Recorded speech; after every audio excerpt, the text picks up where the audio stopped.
lalong lumala lang pag pinipilisan. Kaya that I feel wala naman ako sinasabi masama.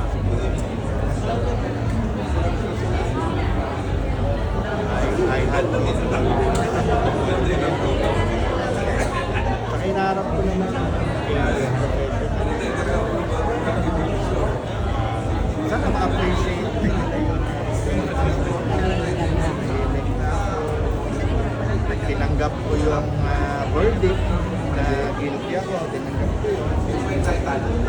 Tinanggap ko na 3.5 million pero sabi ko mag-a-appeal ako dahil feeling ko masyado naman ang value ko. Sabi ko mga value ko. Pero ito na lang kung may mensahe ka kay Big mo na.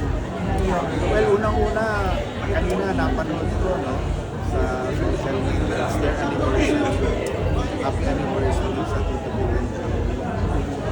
Lagi ko naman sinasabi na sana yung goal nila o yung wish nila is mangyari. Yung pinaka-wish nila is umabot sila ng 50 years. Kaya may mga papunta, 3 years na.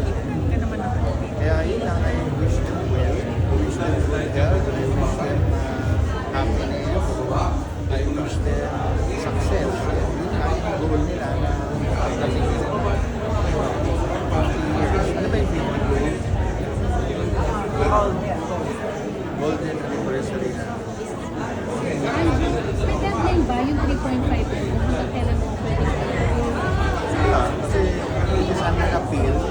So, pag sinabi mo kasing appeal, pag sinabi mo kasing appeal, there is nothing final and executory. Pwede pang mabago. Pwede pang magbago, sabi nga ng Pilar, pwedeng tumaas, pwedeng bumaba. Hindi natin alam. Hindi ko alam kung mahaba eh. Kasi first time ko nga lahat ito. Pero yun nga, sana bumaba. Pero may option ka kung sakaling hindi po mabasa. Ayoko munang isipin kasi nung kausap ko kasi yung lawyer, sabi niya, baka mahabang proseso ito kasi ano yan, hindi lang naman ako yung kaso kasi ng korte. So, baka marami pa mas importanteng kaso.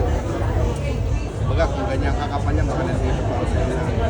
So, right now, ginagawa ko na lang, I'm trying to get back to my feet, magtrabaho, dating, tapos sa Viva ko eh, under Viva. So,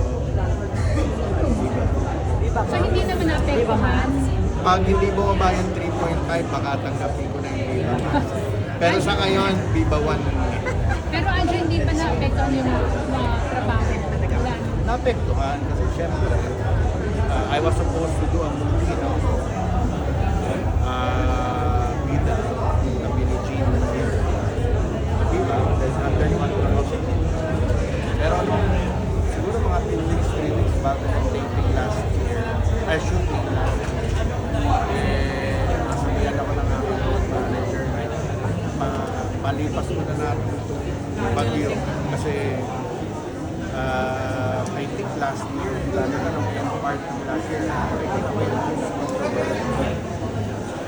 So paano kung mandal ka? no, naapektuhan naman ako. Paano mental dinadala? Yung mental health. Mental health, hindi naman ako apektado mentally. Natutuwa nga ako kasi alam mo yung parang ilagay ka ng Diyos sa lupa bigla. After all these years na binibigyan ka ng blessing, tapos bigla kang hingi na sa lupa, nasa lupa ka ngayon. Marami ako na-realize eh. Marami namang good, hindi lang namang bad. Marami namang good ako naranasan dito. Tatutulan. Kaya magamat nahirapan ako dahil siyempre, ang artista kasi ang trabaho ng ka ng main source ka nga, bread and butter, sabi ka ni Dogs, bread and butter. Kaya doon ako nahirapan regular na. Kaya pag sumasabi si nagtutulog sa'yo? Ano yung mga Marami. dito sa akin? Ay, pagpagalitan ako noon, sabihin ng dagdag. Jo, sino yung mga kailangan sa show? Wala, nangangamusta lang sila. Wala naman. Example lang, one example lang. Ano pa naman sabihin? Si Jano, wala. Si Tobian. Sa kanang brother. Siyempre, naawa din sila sa akin. Kasi nga, marami ang nag-iisip na mentally, baka bumigay ako. Break. Eh, sabi ko nga sa inyo, itong experience na nangyari, marami rin ako natutunan. Marami rin good. Yung mga kapatid mo, Roman, Jan, Nangangamusta lang. nakakausap mo sila. Ang problema kasi nila, hindi rin nila maintindihan kung ano yung ginawa ko. Bakit? Kasi wala naman sila ng mga panahon na yun. Kaya, Wala. Joey Marquez? Hindi rin. I'm sure ano lang sila, Nakaantapon. nakaantabay lang yun. Hindi kayo siguro lumapit. Oo, sabi ko nga kanina, hindi ko naman kailangan lumapit kahit kanino. Hindi ko naman kailangan humingi ng tulong kahit kanino dahil ginawa ko to eh. Nakatawanan mo. Tsaka hindi pa nila alam, ano ba nangyari? Ano ba nangyari?